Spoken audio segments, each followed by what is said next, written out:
Welcome back to Pro Bombay Trader. This is me, Devesh Singh.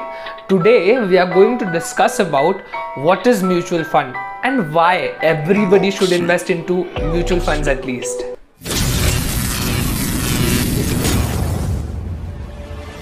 तो आज मैं बात करने वाला हूँ म्यूचुअल फंड के बारे में।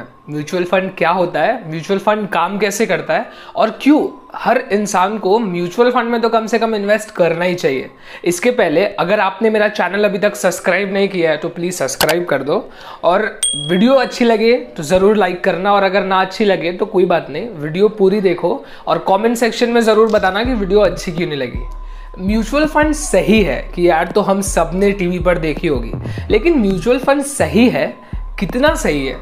म्यूचुअल फंड के बारे में बताने से पहले मैं ये बता दूं कि म्यूचुअल मतलब शेयर्ड, जहां पर बहुत सारे लोग एक साथ मिलकर पैसे लगाते हैं किसी फंड में। अब पहले म्यूचुअल फंड तो बहुत सारे होते थे, इतने सारे होते थे कि लोग कंफ्यूज हो जाते थे कि भाई कौन से म्यूचुअल फंड में इन्वेस्ट करें। अब एग्जाम्पल के लिए ICICI के ही 1200-1500 अलग अलग म्यूचुअल फंड है। तो अब यहाँ पे एंट्री मारी सेबी ने, सेबी यानी securities exchange board of India. अब सेबी स्टॉक मार्केट का दाऊद इब्राहिम है, दाऊद इब्राहिम नहीं है, कट। सेबी स्टॉक मार्केट का गॉडफादर है। अब यहाँ पे कोई भी 3-5 करने की कोशिश करता है और अपने आप को हर्षद मेहता समझता है, तो वहाँ securities exchange board of India पहुँचती है, उसको एक गाइडलाइंस थमाती है और कहती है बेटा लिमिट में रहो। तो अब सेबी ने डिसाइड किया है कि जो म्यूचुअल फंड्स हैं वो सिर्फ 5 टाइप्स के हो सकते हैं। पहला है इक्विटी म्यूचुअल फंड, दूसरा है डेब्ट म्यूचुअल फंड, तीसरा है हाइब्रिड म्यूचुअल फंड, चौथा है सोल्यूशन ओरिएंटेड म्यूचुअल फंड और लास्ट है index fund. Equity mutual fund में क्या होता है, जहाँ पे जो लोग पैसे इन्वेस्ट करते हैं वो पैसे डायरेक्टली स्टॉक मार्केट में इन्वेस्ट होते हैं। अब स्टॉक मार्केट ऊपर जाएगा नीचे जाएगा तो उसके रिटर्न होंगे, इसमें रिटर्न ज़्यादा होता है और रिस्क भी ज़्यादा होता है। अब फाइनेंस का रूल यही है कि ज़्यादा रिस्क तो ज़्यादा रिटर्न। दूसरा जो है वो है डेब्ट फंड। डेब्ट फंड में क्या होता है, इसमें रिस्क बहुत कम होता है लेकिन रिटर्न भी कंपेरेटिवली कम होता है। तीसरा होता है हाइब्रिड फंड। हाइब्रिड फंड का मतलब यही है कि ये थोड़े से पैसे इक्विटी में इन्वेस्ट करते हैं और थोड़े से डेब्ट में इन्वेस्ट करते हैं, मतलब ये मॉडरेट और लो रिस्क वाला होता है। चौथा होता है ओरिएंटेड, मतलब जो आपका गोल होगा गोल ओरिएंटेड। गोल ओरिएंटेड में क्या होता है, जैसे आपको अपने बच्चों की शादी करनी है, उनकी पढ़ाई करानी है, तो एक गोल है, तो उस गोल को अचीव करने के लिए आप इन्वेस्ट करेंगे जिस फंड में, उसको कहते हैं गोल ओरिएंटेड फंड। और जो लास्ट होता है वो होता है इंडेक्स फंड। इंडेक्स क्या होता है, निफ्टी और सेंसेक्स। अगर आपको स्टॉक मार्केट के बेसिक्स नहीं पता तो मैंने वीडियो इसके ऊपर ऑलरेडी बना रखी है, आई बटन में है, आप जाके देख सकते हैं और आपको सब समझ आ जाए। अब म्यूचुअल फंड के टाइप्स कितने होते हैं ये तो मैंने बता दिया। अब बात करते हैं कि यार म्यूचुअल फंड में इन्वेस्ट क्यों करें। देखो, आपका मेरा सबका अपना अपना गोल है। किसी को गाड़ी लेना है, किसी को शादी करना है, किसी को फॉरेन ट्रिप पे जाना है, किसी को हायर एजुकेशन के लिए बाहर जाना है। सबका अपना अपना गोल होता है। उस गोल को पूरा करने के लिए एक lump sum amount of money चाहिए, सबको ज़्यादा पैसे चाहिए एक साथ उस गोल को कंप्लीट करने के लिए। अब आपके और मेरे जैसे लोग यानी कि ज़्यादातर लोगों के पास एक साथ इतने सारे पैसे तो आएंगे नहीं। तो अब इस पार्ट में आता है म्यूचुअल फंड। म्यूचुअल फंड में आपका एक गोल है कि मुझे इतने पैसे चाहिए, मेरे पास इतना टाइम है, इतने टाइम के बाद मुझे इतने पैसे चाहिए और मुझे अगर इतना रिटर्न मिलेगा तो मैं उस गोल को पूरा कर सकता हूँ। तो आप म्यूचुअल फंड में इन्वेस्ट कर सकते हैं अपने पैसों को थोड़ा थोड़ा करके, और जब वो टाइम आएगा जब आपको गोल पूरा करना होगा तो आप एक साथ उन पैसों को निकाल कर अपना गोल पूरा कर सकते हैं। म्यूचुअल फंड में इन्वेस्ट करने के लिए आपको 3 चीज़ डिसाइड करनी पड़ेगी। पहला रिटर्न, दूसरा रिस्क और तीसरा टाइम। यानी कि आप कितना रिटर्न एक्सपेक्ट कर रहे हैं, आप कितने टाइम तक उसमें इन्वेस्ट करने का सोच रहे हैं और आपका रिस्क क्या है। रिस्क अलग अलग तरह के हो सकते हैं, मीडियम, हाई, मॉडरेट, उस टाइप के म्यूचुअल फंड्स भी होते हैं। अब आपको ऐसा म्यूचुअल फंड चूज करना है जो इन्फ्लेशन को बीट करे। अगर हम मान लेते हैं कि इन्फ्लेशन हर साल 4% से हो रहा है, इन्फ्लेशन यानी कि महंगाई अगर हर साल 4% से बढ़ रही है तो आपको ऐसा म्यूचुअल फंड चूज करना है जो इन्फ्लेशन को बीट करके आपको कुछ एक्स्ट्रा रिटर्न दे। अब जैसे समझ लीजिए कि आपने आज 1 लाख रुपए इन्वेस्ट किए और महंगाई भी 4% से बढ़ रही है। 1 साल बाद आपको उस म्यूचुअल फंड ने 4% का रिटर्न दिया, यानी कि वो 1 लाख बढ़ के 1,04,000 हो जाएंगे। लेकिन इसमें आपका फायदा कुछ नहीं होगा, क्योंकि जो चीज़ आज 1 लाख की मिल रही है वो 1 साल बाद 1,04,000 की मिलेगी, क्योंकि इन्फ्लेशन भी तो 4% से बढ़ रहा है। आपको ऐसा कोई म्यूचुअल फंड ढूंढना है जो इन्फ्लेशन को क्रॉस करके आपको एक्स्ट्रा रिटर्न दे ताकि आपका फायदा हो। अब जैसे अगर आपने म्यूचुअल फंड कोई चूज़ किया स्टॉक मार्केट में जो सबसे खराब निकला, और अगर आपने उसमें भी मिनिमम 8 से 10 साल तक इन्वेस्ट करके अपने पैसे रखे रहे, तो वो जो आपको रिटर्न देगा वो आपके एटलीस्ट एफडी से तो ज़्यादा ही होगा। यानी कि म्यूचुअल फंड बेसिकली ज़्यादा टर्म के लिए, ज़्यादा टाइम के लिए आप इन्वेस्ट करते हैं तो आपको एक अच्छा खासा फ़ायदा हो सकता है। अगर आप और ज़्यादा टाइम के लिए इन्वेस्ट करते हैं और म्यूचुअल फंड सही में अच्छा परफॉर्म करता है, तब तो आपको 21, 22, 23% का भी रिटर्न मिल सकता है। अब म्यूचुअल फंड में इन्वेस्ट क्यों करें, ये समझाने के लिए मैं आपको बताता हूँ।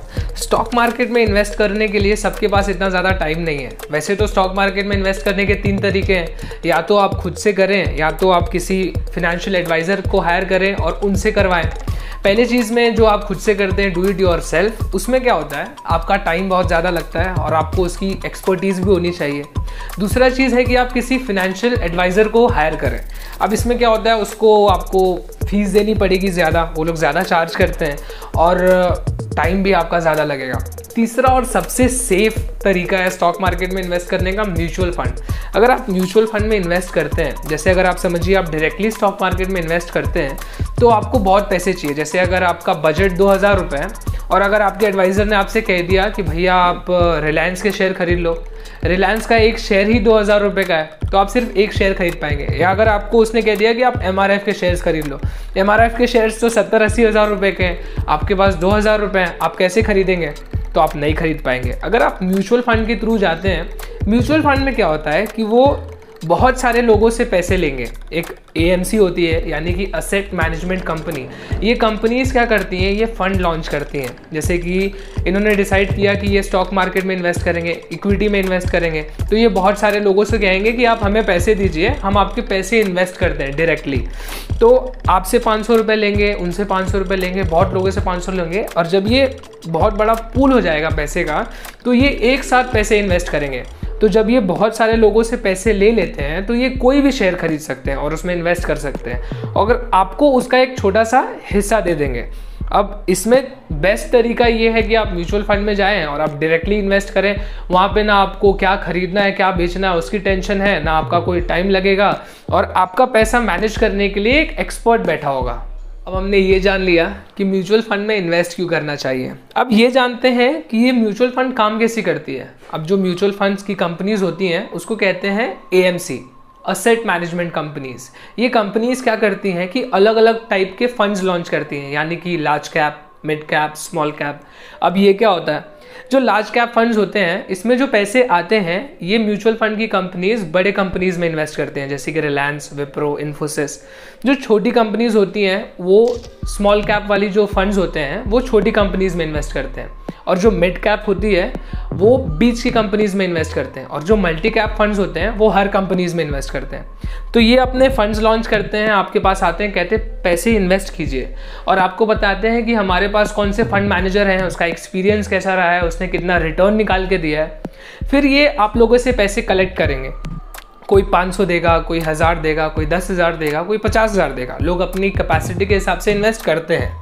इनके पास जब वो पैसे आ जाते हैं तो वो क्या करते हैं, ये पैसे अपने फंड मैनेजर को देते हैं। बाय द वे, इस पैसे को, जो टोटल पैसा कलेक्ट हो जाता है, उसको कहते हैं AUM, असेट अंडर मैनेजमेंट।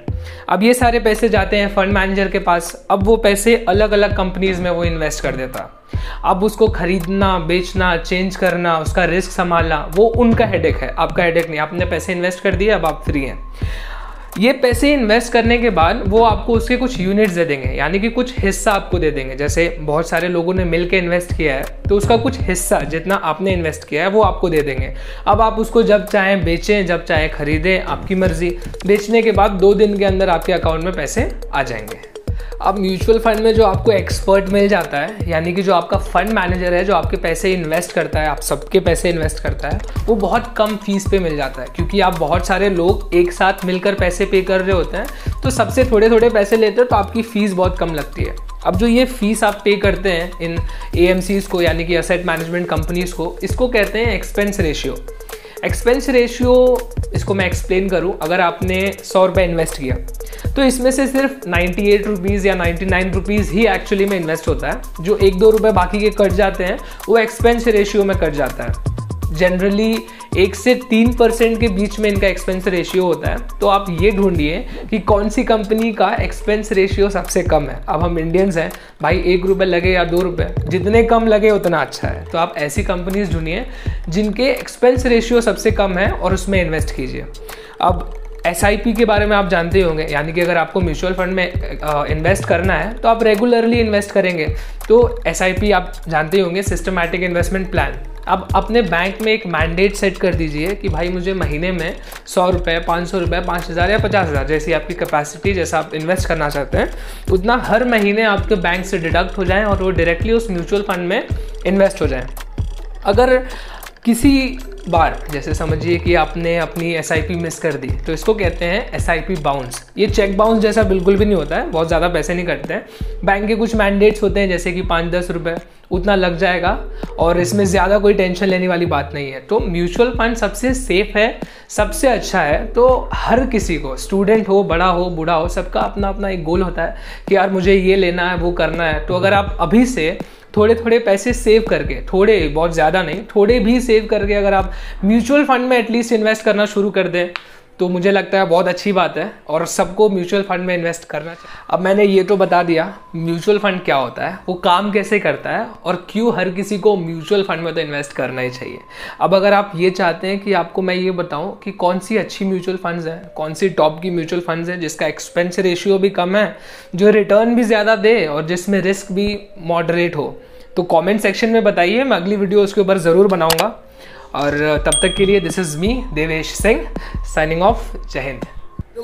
रुको। आज की ताज़ा खबर भी सुनते जाओ। यूके ने ऑक्सफोर्ड वैक्सीन को अप्रूवल दे दिया है और चांसेस बहुत ज़्यादा है कि इंडिया भी उस वैक्सीन को अप्रूवल दे दे। दुनिया के 10 सबसे अमीर आदमियों की लिस्ट से नीचे आने के बाद मुकेश अंबानी अब एशिया के भी सबसे अमीर आदमी नहीं रहे। अब एशिया के सबसे अमीर आदमी है जोंग शाशा, शहंशाह नहीं, Jong Sasha, with a whopping net worth of 77.8 billion. He owns vaccine companies and also bottled water companies. Nifty ने हिस्ट्री में पहली बार 14,000 पॉइंट्स का मार्क क्रॉस कर दिया। 5 घंटे की लंबी बातचीत के बाद ये 6वां राउंड रहा गवर्नमेंट ऑफिशियल्स और फार्म लीडर्स के बीच और दोनों पक्षों की तरफ से कुछ पॉजिटिव न्यूज़ निकल के आई है और अगली मीटिंग की डेट 4 जनवरी फिक्स की गई है। Another breaking news which is coming up is why is NCB after small fish? Sushant Singh Rajput की मिस्टीरियस डेथ केस के बाद NCB ने काफ़ी ज़्यादा छोटे ड्रग पेडलर्स को भी अरेस्ट किया है, जिसकी वजह से लोगों ने उन्हें काफ़ी ज़्यादा क्रिटिसाइज़ किया, जिसके लिए सफाई देते हुए NCB चीफ राकेश अस्थाना ने कहा है कि इंडिया में 28 लाख ड्रग एडिक्ट्स हैं और उनका डेली ड्रग कंजम्पशन 1 टन से भी ज़्यादा है, जिसका बिजनेस अराउंड 1,44,000 करोड़ का है। तो छोटा हो या बड़ा, सबको पकड़ना ज़रूरी है, ऐसा उनका कहना है। 65 साल की पाकिस्तानी महिला यूपी के इटाहा डिस्ट्रिक्ट में सरपंच का कार्यकाल संभालते हुए पकड़ी गई है। This also shocked the police officials and investigation has been launched to know after where did she got her Aadhaar card from, her voter ID from and also very other important documents. Also tell me if you would like to hear this news in English और हिंदी, दोनों में से किसी एक language में आप मुझे बताइए, या तो इंग्लिश या तो हिंदी में मैं न्यूज़ दूँ जिसमें आप सुनने ज़्यादा कंफर्टेबल हो, तो मैं उसी में सिर्फ एक लैंग्वेज में ही न्यूज़ दूँगा। Thank you.